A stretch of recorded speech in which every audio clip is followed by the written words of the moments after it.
Welcome to our community. So before we start our interview, I would like to let you have the floor. And in a few minutes, for the people who are here with us, can you introduce yourself?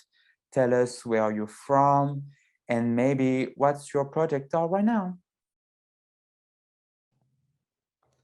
Thank you, Lilian. First of all, I would like to thank you. Thank you, LingoPass. Thank Rodrigo for the invitation for this event. It's going to be a pleasure to share with you guys all the information I have about the field, about fintechs, and how I'm doing my job here at Itaú. Uh, I'm from Brazil, originally from Brazil, born and raised in São Paulo. I have 33 years old, and I spent most of my life here in São Paulo, Brazil. I'm working now as head of technology at ITI, Itaú, our digital bank for the biggest bank in Brazil. And my background is mainly in computer science and software engineering. I have been working with software development for the past 15 years, most of this time for banks. I work in many banks. I've been with Itaú for the past 10 years. But in between of this time, I spent some time abroad. I lived 2 years in Spain doing my MBA. So although I'm a tech guy, software developer, programmer, and the last 3 years I did a little shift in my career to become an executive and to learn more about administration, general management, and business. So I got my MBA degree from IESE in Barcelona, where I lived for 2 years from 2019 to 2021. Currently, I'm helping Itaú and ITI with many projects, some to help small sellers and autonomous people who doesn't have a company but have to work from themselves to make their living. So they are informal workers in our economy. That's a big problem in our country. Only a third of the workers in Brazil are formal workers. So two-thirds of the people doesn't have the security and the rights that sometimes we claim to be good for them. So one of our main goals is to help the Brazilian prosper, and our vision is to do that through technology with the best experience we can provide and with a lean operation and low cost. So we are proud to say that we already won some prize and some awards about that. So our card design were rewarded worldwide as one of the first cards accessible for people with disability who can see.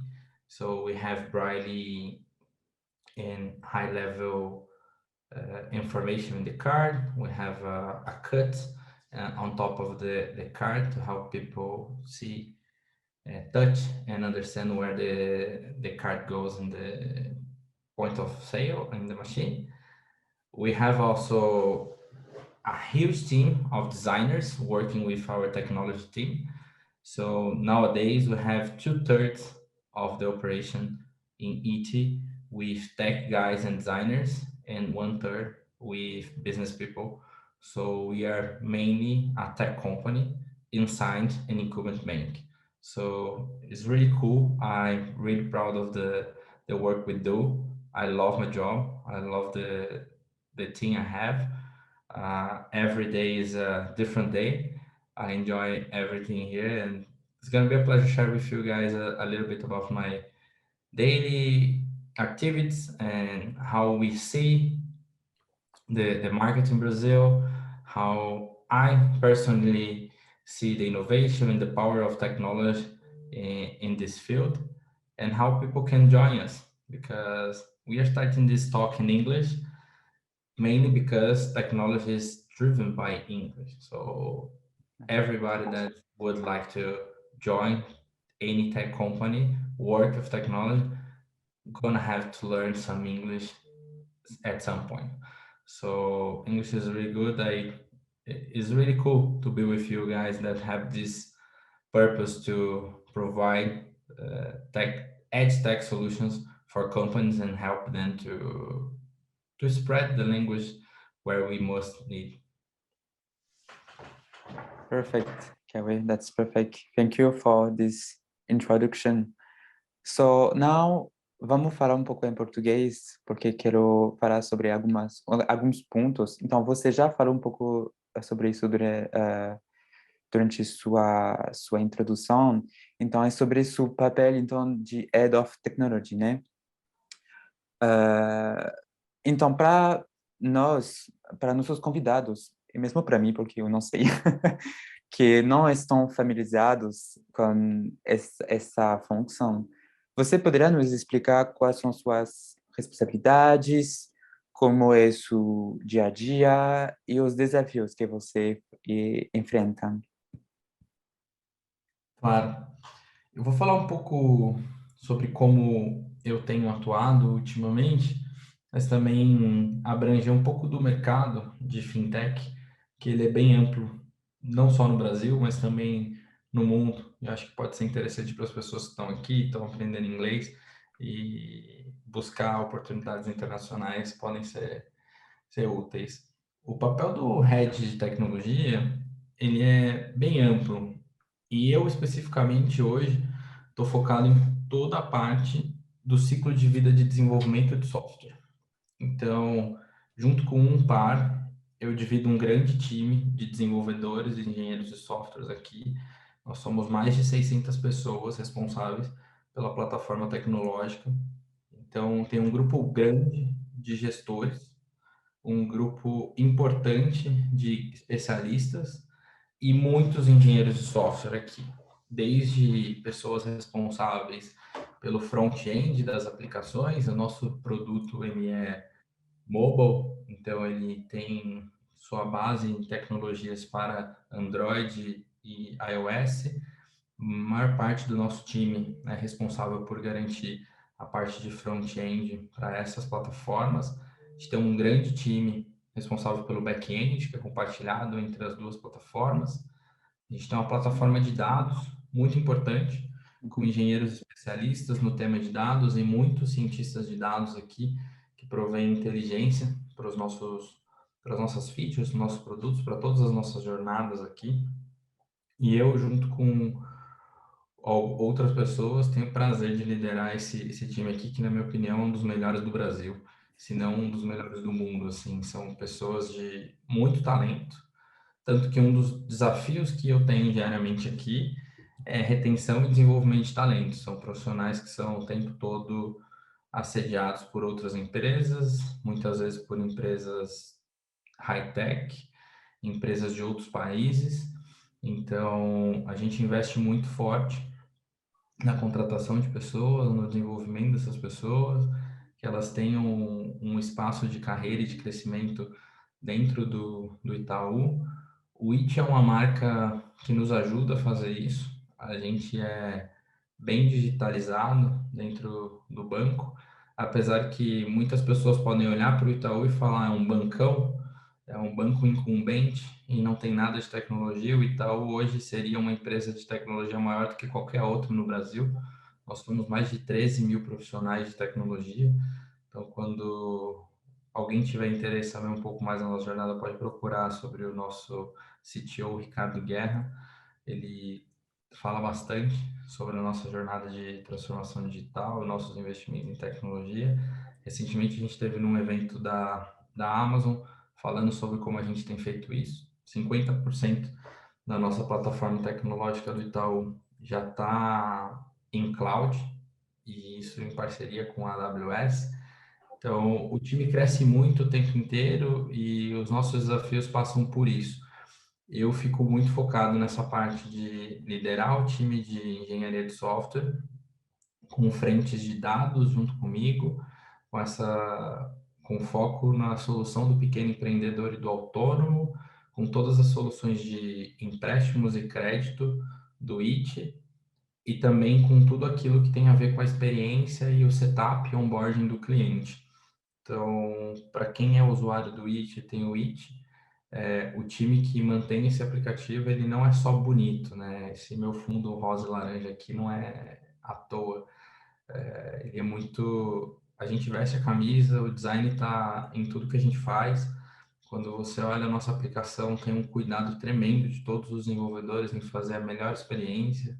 Então, todos os textos são muito pensados, é um trabalho de uma equipe multidisciplinar. Como eu comentei na minha apresentação, hoje 2/3 de todo o time é de tecnologia, só que a gente faz tudo aqui num modelo de trabalho ágil, em que a tríade de produto digital ela é muito bem implementada. A gente tem pessoas com o papel de Product Manager, Uhum. pessoas com o papel de Product Designer e pessoas com o papel de Tech Lead em cada uma das jornadas que a gente desenvolve. E essa tríade de produto digital é algo que eu pessoalmente sou apaixonado. Eu acredito que é a chave dos produtos de qualidade que a gente vê.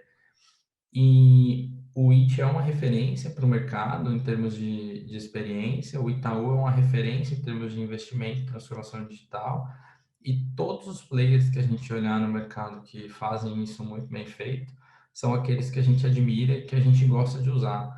Pode ter certeza se o aplicativo que você usa te dá prazer, seja de pedir uma comida, seja de fazer uma remessa internacional de dinheiro do Brasil para a França, seja que você tenha fazendo a compra do mês ou a compra para complementar o que faltou para o churrasco que está em andamento.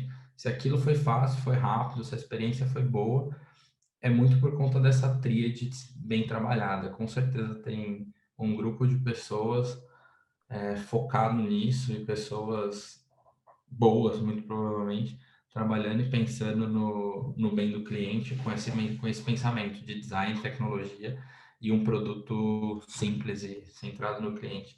Então, eu gosto bastante disso. E aqui o meu papel, ele tem um pouco mais desse foco na gestão da engenharia de software, todo o ciclo de desenvolvimento de software. Mas se a gente expandir o papel do Head de Tecnologia para outras empresas do segmento, para outras fintechs, como por exemplo PicPay, como a gente pode pegar o Wise, Revolut, N26, bancos digitais ao redor do mundo, né? Esse papel ele pode ser um pouco mais abrangente. Há lugares em que o Product Manager responde para o CTO, e então o Head de Tecnologia ele pode agregar mais de uma função.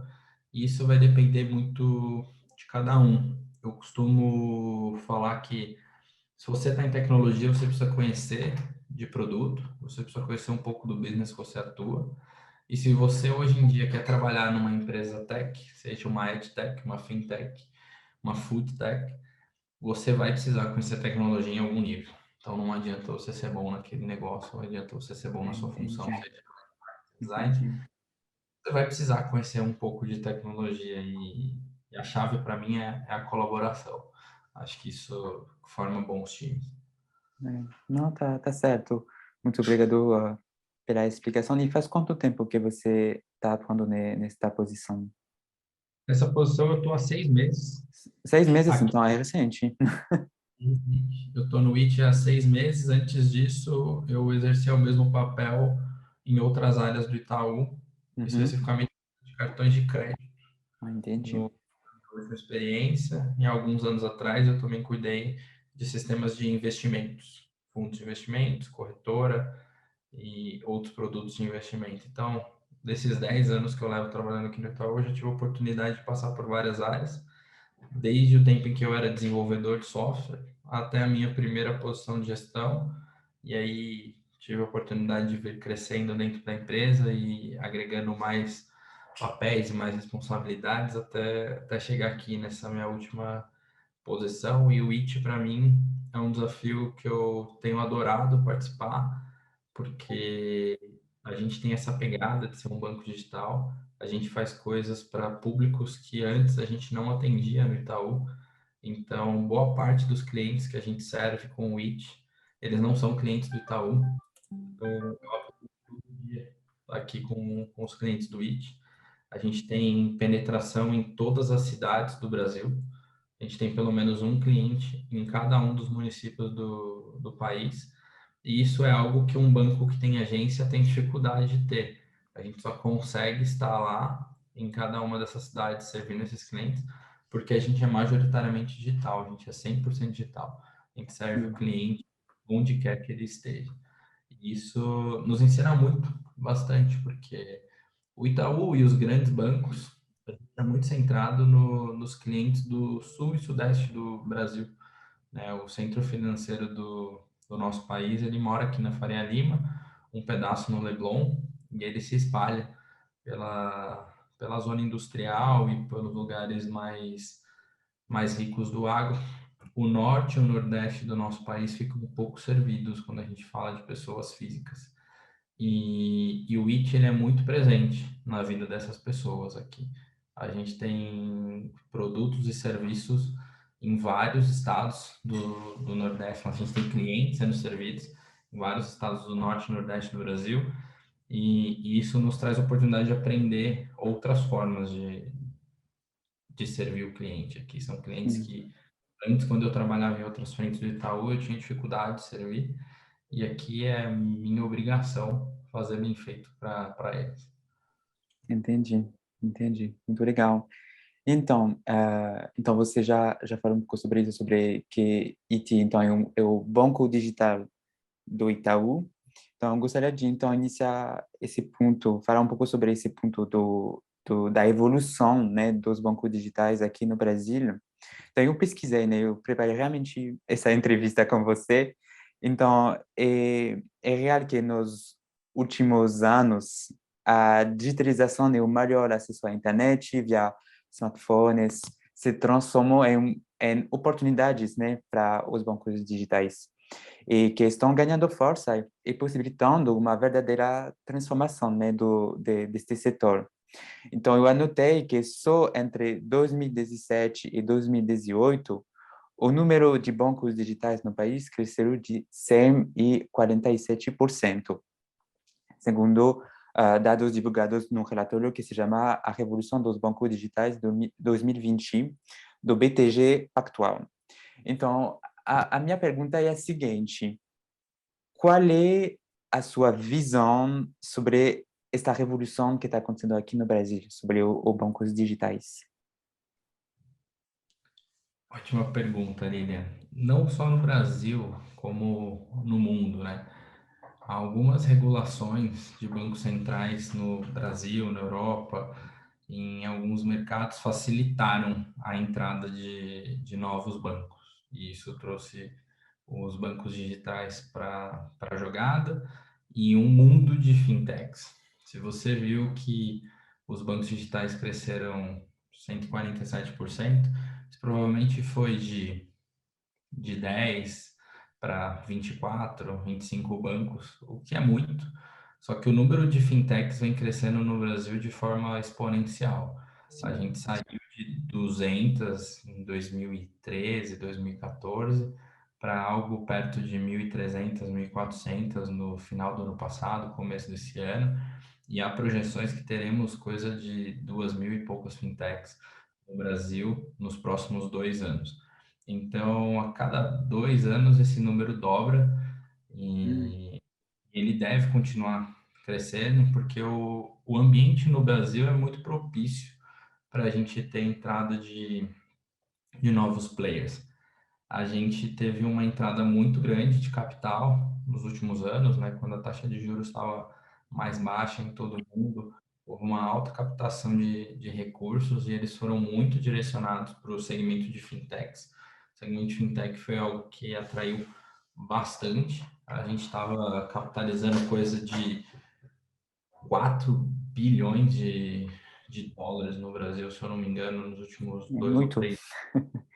São muitos dólares entrando aqui nessa direção, muitas oportunidades de compra e aquisição. Então, você vê grandes players como o Nubank, como os grandes bancos, o Itaú, Bradesco, Santander, comprando players menores com soluções legais que servem públicos nichados de clientes.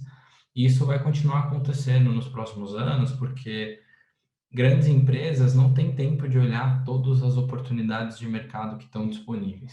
Então, pequenas startups, pequenas ventures vão tomar a frente, vão tentar abrir algumas avenidas. E conforme essas avenidas forem crescendo e os clientes forem passando por ali e esses modelos de negócio forem se provando, muito provavelmente eles vão crescer enquanto companhia, os produtos irão se desenvolver e aqueles players maiores, sejam as fintechs maiores, sejam os grandes bancos, eles vão ficar de olho e vão fazer algum movimento de compra e aquisição, e isso vai fomentar o mercado cada vez mais.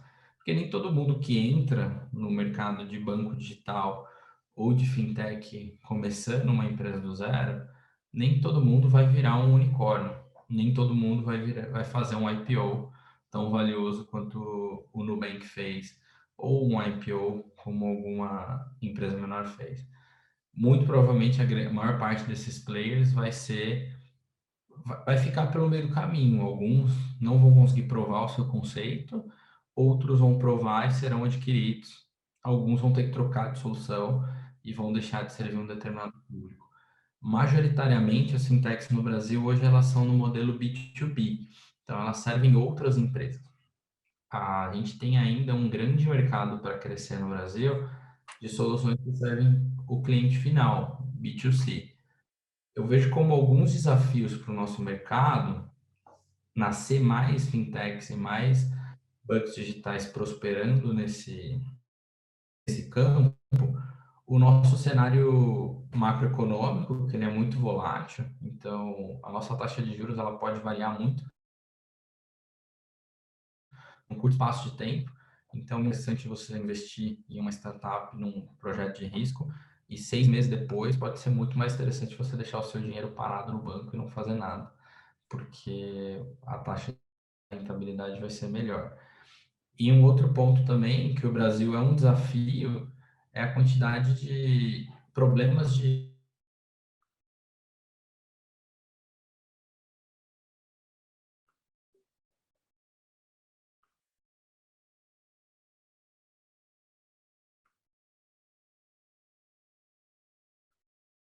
trabalho muito com tecnologia. A tecnologia nos mantém distante da pessoa. Isso abre espaço para ideias criativas e possibilidades de fraude. E isso, se materializar em risco comprovado, né, em fraude acontecida, se torna uma perda grande para o negócio. Algumas empresas podem quebrar por causa de um ataque fraudulento, né? E esses ataques não saem só aqui do Brasil, eles podem vir de outros países. A gente pode ter hackers de outros países atacando soluções aqui no Brasil, porque o estar no sistema financeiro nos mantém conectados, né? O cartão de crédito ele é internacional, então você pode ser usado por qualquer um em qualquer momento. Então, esse cenário vai ser desafiador. Entretanto, quando a gente resolver esse problema e tiver empresas de tecnologia resolvendo isso e tornando essas soluções de segurança mais acessíveis para as fintechs que vão nascer, a gente vai ter um mercado super inexplorado, milhões de clientes, dezenas de milhões de clientes que estão mal servidos, que hoje talvez tenham a opção de ter uma ou outra conta digital que não oferece nenhum produto muito diferenciado, que resolva o problema da vida do cliente. Essas pessoas vão passar a ser servidas por soluções mais seguras, mais baratas, e gerar um desafio para os próprios bancos incumbentes aqui, né? É algo que mantém a gente sempre atento dentro do Itaú. Com a vantagem que a gente tem um banco digital e a gente tem um grande banco. Então, tudo que a gente faz aqui de solução de tecnologia é bastante seguro. E a gente compartilha essas expertises entre as nossas plataformas. É uma vantagem que uma grande empresa tem a novos entrantes. Só que outras empresas farão isso bem feito em algum momento, e quando elas fizerem, a quantidade de players de fintechs e bancos digitais que podem aparecer é tremenda, né? Eu gosto sempre de citar o caso do Will Bank, que é um banco super próspero lá no Uhum. Nordeste, já tem alguns milhões de clientes, e O Nubank também começou muito pequeno, o tamanho do... Em 8 anos, o Nubank saiu de 0 para 50 milhões de clientes. Então, é possível explorar. O mercado ainda está indo, tem muita oportunidade, muita gente ainda vai chegar aqui. Esse bolo ainda cresce mais. Não vai ser um mercado em que o bolo já está do tamanho fechado e todo mundo que entrar vai roubar um pedaço um do outro. Eu vejo com bons olhos a entrada de novos players, porque isso vai fazer o mercado crescer. Então, Sim, todo mundo que estiver dentro desse mercado vai se dar bem. sim. É muito interessante. Realmente, eu acredito que é um setor que vai se transformar, que está se transformando, que vai continuar, né? E eu acredito também que essa transformação aconteceu através da inovação também que apareceu nesse setor, né? Ah, e não sei para você, você vai me dizer, né? Mas acho também um pouco um paradoxo, não sei se se chama assim em português, porque agora, então, podemos ver que realmente um mercado muito competitivo, com muitos players, concorrência e tal, com também muitas soluções inovadoras. E, por outro lado, ainda temos os bancos tradicionais, né? Então, como você percebe a chegada da inovação nesse setor que, à primeira vista, poderia ser fechado a estas mudanças tecnológicas? O que você acha? É curioso essa percepção. O Itaú ganhou o prêmio esse ano de banco mais inovador do mundo. E Não, foi muito um prêmio interessante. mundial, assim. E nós ganhamos como Itaú e não como IT ou qualquer outra empresa. Porque é esquisito a gente achar que os grandes bancos chegaram até aqui sem perceber e sem inovar. Eu gosto de olhar por outro ponto de vista, assim, sem a inovação dos grandes bancos, eu acho que nós não teríamos chegado até aqui. E esses bancos foram quem começaram a fazer os maiores investimentos em tecnologia e computação. Se hoje nós temos alguns sistemas, é fácil você chegar num banco grande hoje e falar que você tem um sistema legado que roda há 30, 40 anos, ele foi programado há 30, 40 anos, e que isso é um problema hoje. Só que se ele foi programado há 30, 40 anos, é que 30, 40 anos atrás alguém estava inovando e estava desenvolvendo aquele sistema para resolver um problema que outras pessoas faziam de forma manual. Então, a inovação ela é constante dentro dos bancos, né? E num país como o Brasil, que tem pouco incentivo à inovação, você não tem muito incentivo ao desenvolvimento em outras indústrias, eu acho que a indústria bancária e os serviços financeiros, eles foram chave de manter essa roda da inovação girando para o nosso país. Tanto é que, se a gente for olhar ali no final da década de 80, começo da década de 90, o Brasil tinha um carro que tinha várias coisas que a gente poderia chamar de inovadoras e modernas, e a Gurgel faliu. E muita coisa que existia naquele carro desenvolvido no Brasil é vista hoje em dia, ou a coisa de 15, 20 anos para cá, como inovações que vieram para o mercado 30 anos depois da empresa ter falido no Brasil pelo ambiente não ter sido receptivo àquela inovação naquele momento. Já no mercado financeiro, no sistema financeiro brasileiro, a gente sempre foi conhecido como dos mais modernos e mais Sim, tecnológicos. E nós verdade. somos até hoje conhecidos como mais modernos, mais tecnológicos. E nós fazemos isso, claro, eu era muito novo, mas eu me lembro de, na época da hiperinflação no Brasil e no mercado com meu pai, as pessoas estarem mudando o preço. Você podia pegar uma peça com um preço no começo do corredor e a mesma peça no final do corredor com outro preço, porque a pessoa tinha passado por ali trocando a etiqueta de preço. Isso acontecia com salários, isso acontecia com o dinheiro parado no banco. Então, foram nos bancos que nasceram os softwares de processamento mais parrudos que a gente colocou no Brasil em algum instante. E esses softwares foram sendo atualizados, né? As pessoas foram se atualizando. Aqueles desenvolvedores da década de 80, década de 90, início dos anos 2000, muitos deles seguem trabalhando até hoje, seguem sendo pessoas super atualizadas e super talentos de tecnologia no Brasil e que foram formando outras pessoas, né? A tecnologia tem esse advento de você formar pessoas através da passagem de conhecimento. Você não precisa que todo mundo passe pela faculdade, né? A faculdade é só um meio de você se formar cientista da computação ou engenheiro de software. Existem várias outras pessoas de diferentes backgrounds que se tornam engenheiros de software e cientistas da computação, e a gente vê muito isso aqui no Brasil pelos desafios que a nossa história nos traz, né? Poucas pessoas tinham acesso à universidade anos atrás. A gente foi começar a ter mais acesso à universidade coisa de 20, 30 anos para cá. Então, a tecnologia abriu muitas portas e fomentou muita inovação. E os grandes bancos estavam ali.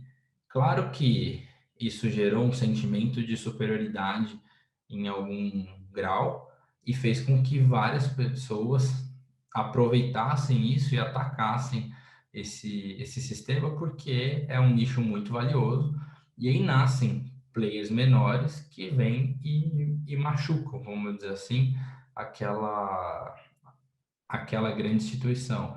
A gente pegar o quanto a XP cresceu, o quanto o Nubank cresceu, como o Mercado Livre era 25 anos atrás e o que ele se tornou, a importância do mercado pago dentro de uma empresa como o Mercado Livre, como o UOL deixou de ser uma empresa de mídia e tem ali o PagBank, a PagSeguro, soluções de meio de pagamento e de sistema financeiro já há alguns anos, com bastante relevância e presença no mercado.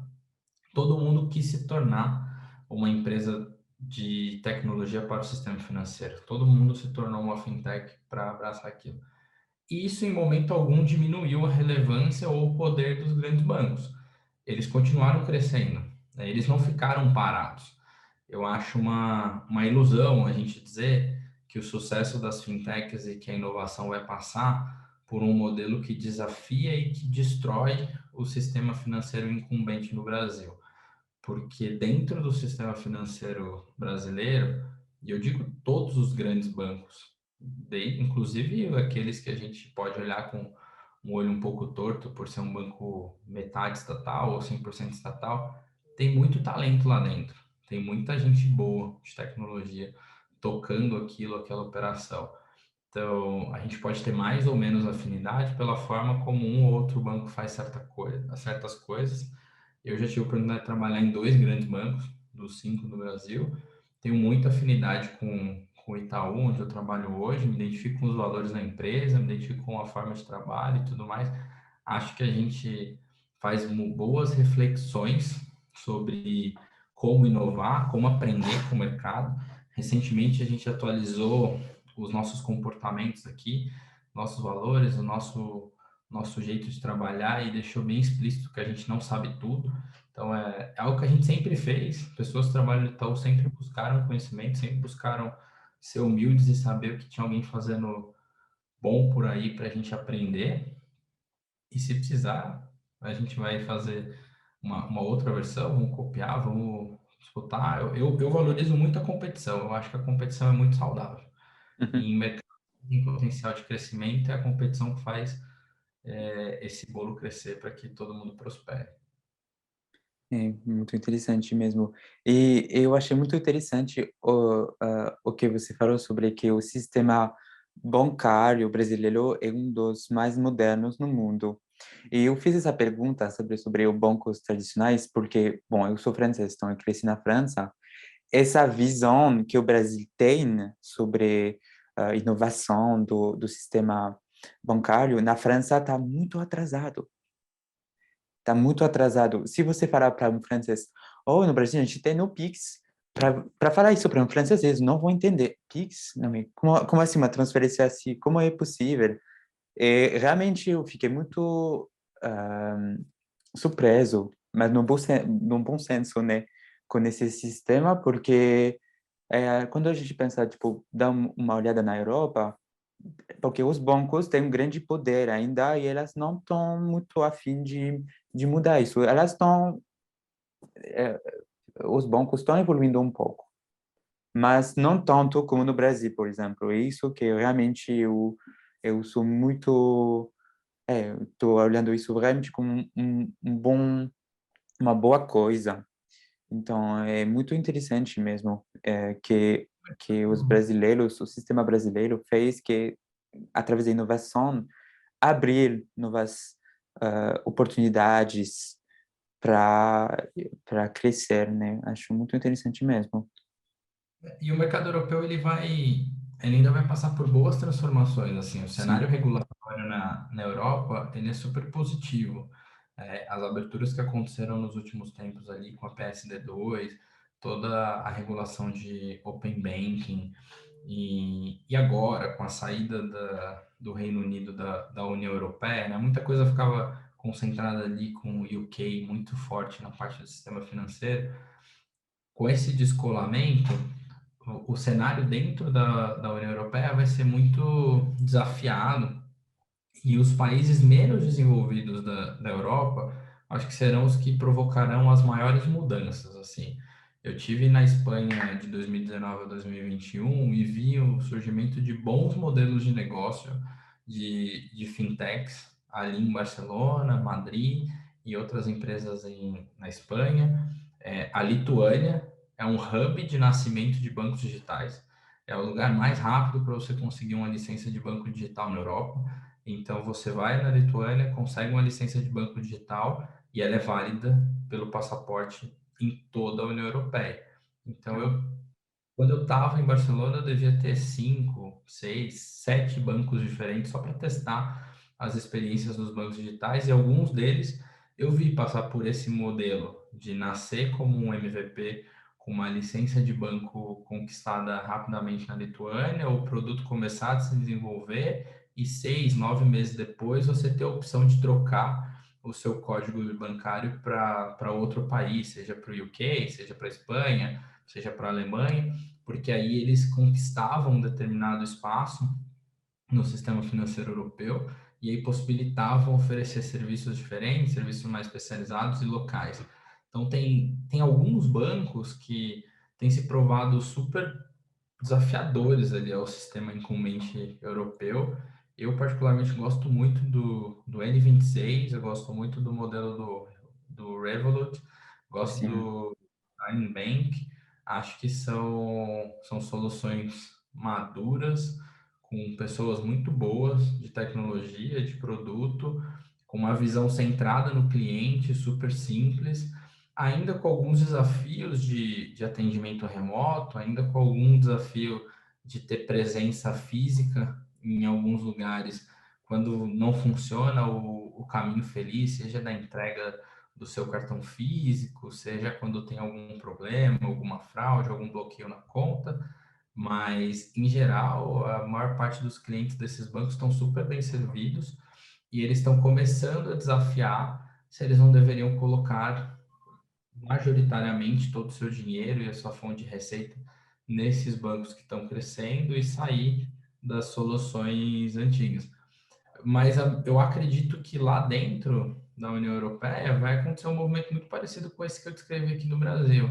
Eu acho que a gente seria muito inocente de achar que os bancos ficarão parados para sempre lá, né? Que o Santander vai continuar investindo mais no Brasil do que na Europa. Não, eles vão investir lá, eles vão acompanhar as inovações locais quando chegar a hora. Os bancos franceses, o Paribas, vai investir, vai crescer. Os alemães, eles vão uma hora parar de comprar só em dinheiro e vão começar a usar mais meios de pagamentos digitais. Então, acredito que cedo ou tarde, esse cenário positivo ali da regulação europeia vai destravar a entrada de players e acho que eles vão vir ali das laterais, assim, não do centro da Europa. Eles vão vir do lado ibérico, eles vão vir do leste europeu e eles vão entrar com boas soluções ali para complementar a oferta que os bancos tradicionais já têm ali na Europa e que deixa clientes. Acho que clientes mais parecido contigo, mais parecido com os jovens que estão crescendo e que estão sim, cada vez aumentando seu poder aquisitivo e começam a questionar esse sistema tradicional se ele é o melhor, que é o melhor serviço possível, sabe? sim. Tá, eu concordo. Ok. O que podemos fazer agora é abrir, então, a parte sobre as perguntas. Então, vamos ver se pessoas vão querer fazer alguns comentários. Se não, eu tenho uma pergunta para você, Cauê. Como você vê, então, a evolução do sistema bancário brasileiro em 5 ou 10 anos? É uma ótima pergunta e daquelas que com certeza eu vou te dar uma resposta errada, né? Qualquer pessoa vai ter errado, porque desde que eu entrei na faculdade de tecnologia, a gente vem tentando desenvolver uma bola de cristal. A gente já conseguiu desenvolver bons modelos preditivos e usar a inteligência artificial para prever coisas que repetem o passado, mas ainda temos dificuldade de incorporar variáveis novas ali e incertezas. Mas brincadeiras à parte, eu acredito que o cenário é muito próspero para o mercado financeiro brasileiro nos próximos 5 ou 10 anos. E eu falo isso, é bom a gente falar isso nessa semana, porque às vezes muitas pessoas podem ficar céticas num momento, num ano de eleição, ou achar que alguma coisa vai mudar por conta do cenário político. E eu acho que um dos lugares que a gente tem mais possibilidade de ser alheio ao cenário político é no sistema financeiro. Se o cenário macroeconômico apontar para um lado, as inovações vão apontar para aquele mesmo lado. Se o cenário macroeconômico apontar para o outro lado, a gente vai inovar para o outro lado. O que deixa sempre o mercado financeiro, o sistema financeiro brasileiro, sendo obrigado a inovar e a se adaptar, independente do que aconteça de forma macro e política no nosso país. Então, para quem está inserido dentro do sistema financeiro, e seja em fintech, seja em bancos, eu vejo com muito bons olhos o crescimento. Acho que a gente ainda tem muita opção para servir clientes que não estão bem servidos. A pandemia fez um serviço de minimamente bancarizar quase toda a população brasileira. Então, muitas pessoas que antes não tinham acesso a nada no sistema bancário brasileiro, minimamente elas passaram a ser servidas pela Caixa para receber o seu auxílio. Então, acho que hoje todos os brasileiros, ou a maioria dos brasileiros em idade adulta, tem uma conta criada, ainda que eles nem saibam, nem que seja no sistema da Caixa, o que os coloca, de certa forma, dentro do sistema bancário. Com a entrada do Open Finance e o compartilhamento de informação, isso vai passar muito poder para a mão do cliente. Então, coisas que hoje estão muito centradas no poder do banco ou de outra instituição financeira, ou do Serasa como escorador de crédito, o Open Finance vai permitir que o cliente tenha muito mais controle sobre os seus dados, sobre as suas informações e escolha com quem compartilhar, desde que aquilo seja vantajoso. Então, eu posso pedir os seus dados para falar, Lilia, você gostaria de comprar um carro e a taxa de juros para você é X, mas se você compartilhar comigo quanto dinheiro você ganhou nos últimos 18 meses e quanto dinheiro você tem investido no banco A, B ou C, eventualmente eu posso rever essa taxa para baixo, você compra o seu carro com a taxa de juros mais ok. O que você acha? Se você achar valor nessa oferta, o poder é todo seu de compartilhar os seus dados e ver aquilo acontecer. E a gente fez grandes avanços nos últimos 2 anos de ferramentar e criar a estrutura do Open Finance. Mas a gente ainda não está vendo isso se materializar em novos negócios, em negócios que só nasceriam com essas informações. A gente tem visto as pessoas trocando informações, os bancos se conectando uns aos outros, os bancos digitais eles estão sendo obrigados agora a entrar no sistema, os bancos maiores já foram obrigados há algum tempo atrás, mas em alguns meses a gente vai ter todo mundo conectado e essa facilidade de troca de informação. Eu acredito que daqui um ano, um pouco menos, talvez, um pouco mais, alguns negócios que não nasceriam passarão a nascer. Então a gente vai ver um movimento diferente nesse sentido. O que também vai abrir uma janela de criação de produtos que a gente ainda não conhece. A gente tem uma oferta muito vasta de produtos, né? Pode parecer que não, mas a gente tem centenas de opções de produtos de crédito, milhares de opções de produtos de investimento. A gente tem produtos financeiros no Brasil que são desconhecidos em outros lugares do mundo, como por exemplo os consórcios, e há como criar novos produtos. O nome que ele vai ter, da onde que ele vai surgir, como que ele vai ser estruturado, ainda é uma incógnita, mas eu acredito que eles vão nascer muito baseados pela demanda dos clientes e com o que os clientes estão precisando. E isso vai ser super chave na evolução do mercado. E por último, eu acho que, falando ainda de evolução do sistema financeiro no mercado brasileiro, eu acho que a demanda por talentos vai ser gigantesca, porque você vai precisar de muito mais pessoas em áreas que hoje a gente já não tem essas pessoas atuando. Então a gente vai precisar cada vez mais de programadores, a gente vai precisar cada vez mais de cientistas de dados, a gente vai precisar mais de pessoas com cabeça de produto digital e de marketing digital para conseguir desbravar essas avenidas que vão se abrir. Com isso, a gente precisa investir muito forte também no desenvolvimento e na formação dessas pessoas, né? Porque o Brasil ele não tem uma cultura de formar muitos engenheiros, né? A gente é muito atrás de países como a Índia, por exemplo, que forma milhões de engenheiros por ano. A gente continua fomentando as pessoas a entrarem na faculdade, estudar direito, medicina, engenharia, arquitetura e profissões mais tradicionais, e as profissões de tecnologia, elas têm sido supridas no mercado com aquelas que se frustram e fazem um movimento de troca de carreira. Felizmente, isso tem aberto boas oportunidades nos últimos anos e tem trazido bons talentos para dentro do mercado de tecnologia, mas ainda vai ser uma demanda crescente aí para os próximos anos. Então, em 5 a 10 anos, o que eu vejo é muito espaço para mais pessoas entrarem nesse sistema pela porta da área de tecnologia, um grau de incerteza ainda de como a gente vai criar negócios que antes não seriam criados através da troca de informações e o compartilhamento de dados, e como que a gente vai ser capaz de inovar na produtização, sendo eventualmente mais simples e objetivo e entregando só aquilo que o cliente precisa e não inventando moda e fazendo produto para banco e sim produto para cliente. Acho que a virada de chave que vai acontecer no mercado, se eu fosse resumir em uma frase, a gente vai deixar de trabalhar para o sistema financeiro para dar lucro e a gente vai passar a dar lucro trabalhando para o cliente. Sim, é interessante. Agora eu estou recebendo algumas perguntas e comentários. Então temos Odília que fala se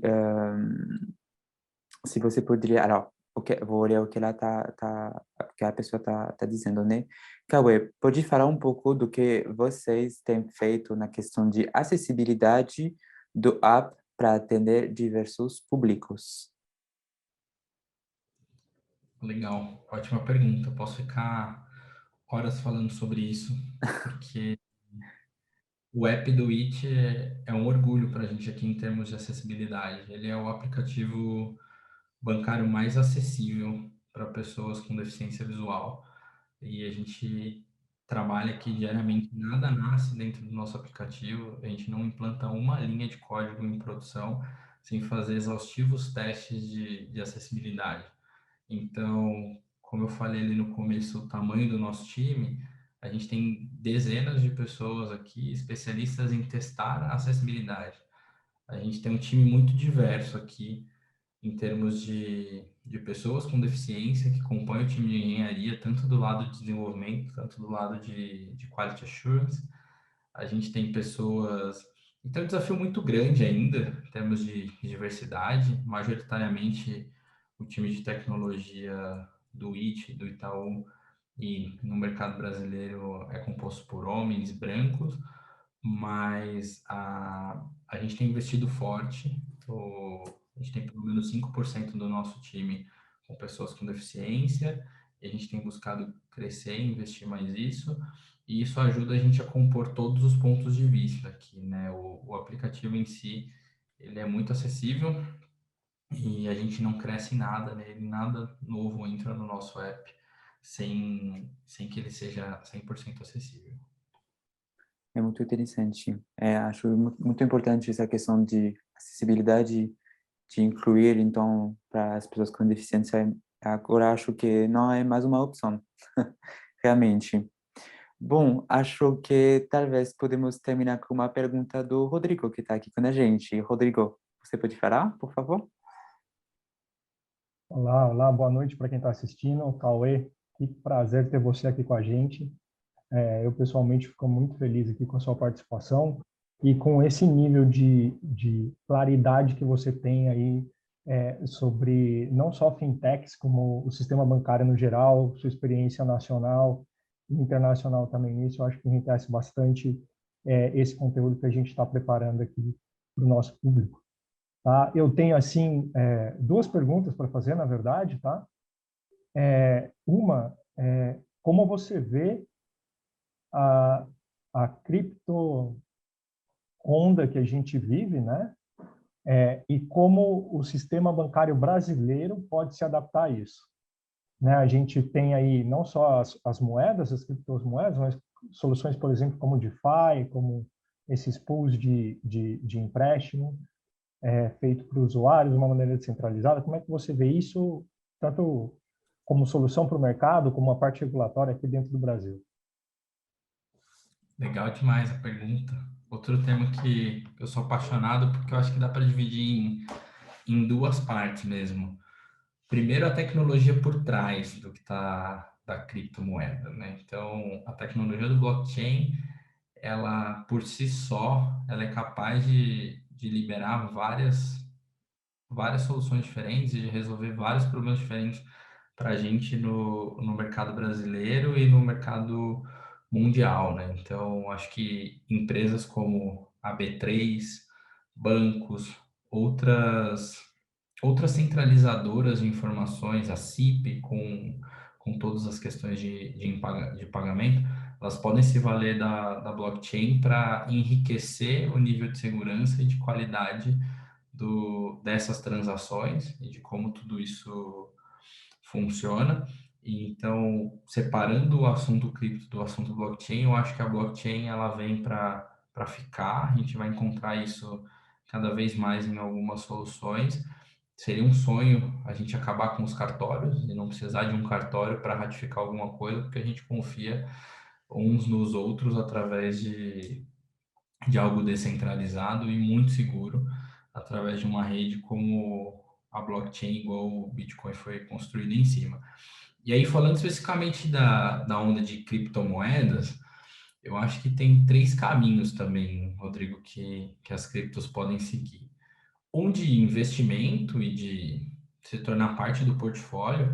Há pessoas que dizem que você já deveria ter um pedaço do seu portfólio de investimentos em criptomoeda, e se você não tem, está perdendo boas oportunidades. Há pessoas que acreditam que a cripto foi feita para ser tradeada igual ações. Eu, pessoalmente, acho que a gente deveria ter cripto como ativo, como um pedaço do portfólio, um pedaço pequeno ainda, mas aí é porque eu sou um cara um pouco conservador quando se trata do meu próprio dinheiro, mas eu acho que em termos de investimento elas estarão aí, né? Não só o Bitcoin, mas como outras moedas. E aí elas, como veículo de investimento, elas vão se passar a ser uma alternativa ao IPO, por exemplo, de uma empresa. Uma empresa pode começar a captar dinheiro para crescer sem depender de uma bolsa de valores ou sem depender de um fundo de investimento e fazer isso de forma descentralizada, igual você citou o DeFi. E o DeFi pode ser nesse modelo de captação, você investindo em algo que você acredita, eu captando esse dinheiro, investindo na minha empresa, ou você precisando de um empréstimo, eu colocando o dinheiro numa plataforma, emprestando para você, e aí por trás disso a gente vai ter uma criptomoeda intermediando isso e fazendo troca pro dinheiro real. Então, acho que esses três caminhos, eles ainda têm muito a ser explorados. Eles têm crescido muito nos últimos anos, mas segue volátil, né, a precificação de uma criptomoeda. Em momentos de crise, a gente tem visto um pouco mais de desconfiança no ativo. Em momentos de otimismo, todo mundo estava confiante, o preço estava esticado. Então, acho que nos próximos anos a gente vai ver uma certa estabilização e a gente vai passar a ter mais dados históricos para compor isso, né, e entender para onde vai. Eu acho que a gente está vendo acontecer com os criptoativos o que algumas pessoas tiveram a oportunidade de ver ser o papel da troca do ouro pelo dólar há algumas décadas atrás como lastro do sistema monetário. Acho que se os bancos centrais mundiais abraçarem os criptoativos como eles têm sinalizado, né? O Banco Central Chinês fez uma movimentação recentemente, o próprio Banco Central brasileiro lançou um estudo recente de estudar sobre o real digital, o Banco Central americano, canadense. Cada um, ao seu modo, está testando ali um estudo, um modelo de como isso vai ser. Eventualmente, a gente pode passar nos próximos anos por uma mudança da moeda digital, sobrepondo o papel, né? Sobrepondo a moeda tradicional aqui, se tornando o core do sistema financeiro. E aí não necessariamente do jeito utópico de meio de pagamento como a gente achava que o Bitcoin seria alguns anos atrás, mas aí só como uma modernização do sistema como ele está hoje. E aí, por fim, acho que ainda tem espaço para as criptomoedas, para os criptoativos, talvez para aqueles mais bem estabelecidos, ainda se tornarem de fato um meio de pagamento, né? Você ter mais lugares aceitando criptoativo como uma moeda de troca, seja por dinheiro ou seja por mercadoria. Esse nicho ainda é muito pequeno hoje em dia, e os mais disseminados, eles são intermediados pelas bandeiras de cartão de crédito, que estão aproveitando um pouco esse espaço, ou alguma fintech que se associa a uma bandeira de cartão de crédito e coloca ali o criptoativo dentro do sistema tradicional através de uma exchange e de uma cobrança de um determinado serviço. Se conseguirmos desintermediar isso para que fique mais barato, eventualmente os criptoativos podem também emergir e crescer mais como meio de pagamento. Mas eu acho que são três caminhos possíveis, assim, que com certeza vão crescer. Eu, pessoalmente, apostaria mais na parte dos investimentos, mas aí é uma opinião muito pessoal minha, assim, não tem muita ciência por trás. Legal, legal. Muito completa aí a sua resposta. Eu também compartilho com você essas ideias. Eu imagino que os bancos também vão estar se preparando para entender o criptoativo dentro do portfólio interno deles. E a outra pergunta que eu tenho para fazer é a pergunta a respeito do time que você tem. Você disse que tem bastante pessoas no seu time. Eu queria entender como o idioma joga um papel dentro desse time, né? Como o idioma consegue melhorar a performance da equipe, melhorar as oportunidades que a equipe consegue abraçar. E se tem aí algum plano de internalização, eu sei que o foco inicial do IT é no Brasil, mas como é que você vê esse tema do idioma dentro do time do IT? Legal. Eu acho que para empresas no Brasil que servem públicos brasileiros, o idioma do inglês ele acaba não sendo uma constante no dia a dia, seja o inglês ou seja o espanhol. A gente não tem dentro do Brasil uma demanda grande de pessoas que não falam português, né? O Lilian pode falar por experiência aqui que talvez a primeira pressão que uma pessoa que vem de fora do país sinta é de ter que aprender a língua, porque a gente não é muito acessível em termos de outras línguas para pessoas que vêm de fora. Já para a área de tecnologia, e aí eu falo pelo meu time, por todas as pessoas de tecnologia que eu conheço, o inglês ele acaba se tornando uma peça muito chave, assim, e todo mundo precisa conhecer em certo nível, porque você só aprende alguma coisa de tecnologia sabendo inglês. Acho que as pessoas que dizem, a pessoa pode falar, eu não falo inglês, mas ela entende inglês, ela consegue se virar em inglês na leitura, na escrita, seja para encontrar um fórum e postar uma dúvida, seja para encontrar uma solução postada em um fórum.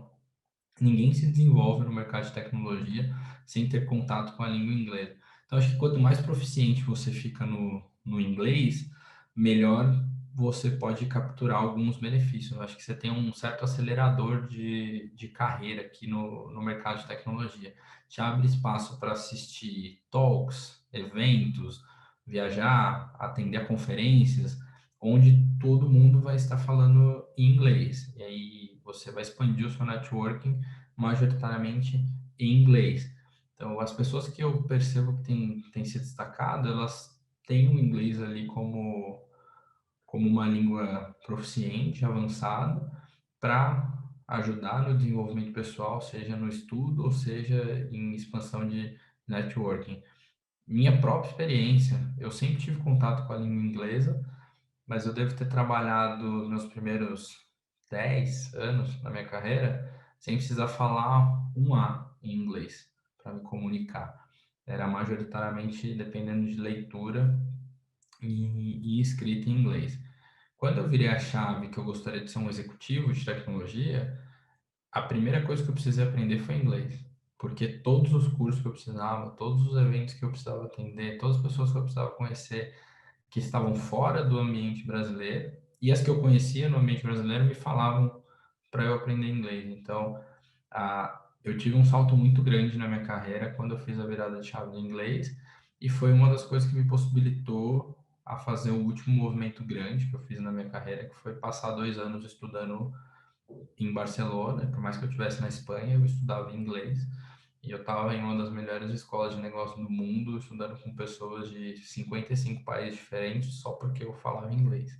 E sem isso eu não teria desenvolvido as capacidades que eu desenvolvi, que me possibilitaram ascender e liderar o time que eu lidero hoje.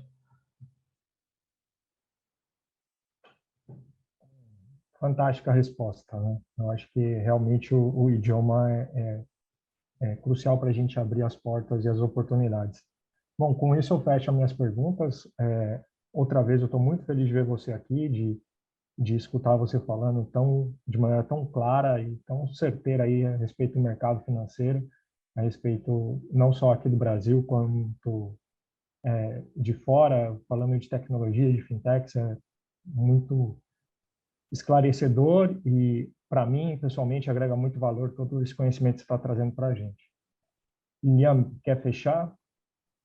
Acho que vamos fechar com seu comentário, Rodrigo. E vou compartilhar, então, a sua visão. Realmente, que foi um bate-papo muito interessante sobre um tópico muito relevante também. E quero agradecer a sua participação aqui na nossa comunidade Língua Paz. E quero também agradecer para todas as pessoas que estão assistindo esse bate-papo. Muito obrigado. Eu recebi vários comentários positivos. Então, Cauê, muito obrigado pela sua participação e foi um prazer conversar com você, realmente. Muito obrigado, Lilian. Obrigado, Rodrigo, pelo convite. Obrigado, Pass, pela oportunidade. É sempre um prazer poder falar com gente legal e inteligente como vocês. Tenho certeza que eu aprendo tanto quanto eu posso compartilhar de conhecimento, porque acho que essas trocas são super ricas aqui. Espero que abram boas oportunidades aí para todos que puderam trocar ideia com a gente hoje. É isso, trocar ideia. É realmente o propósito desse tipo de evento. Gente, muito obrigado pela participação de você de novo e espero encontrar vocês de novo em breve para um próximo Lingo Talks. É isso, muito obrigado e boa noite para todos. Tchau, tchau, gente.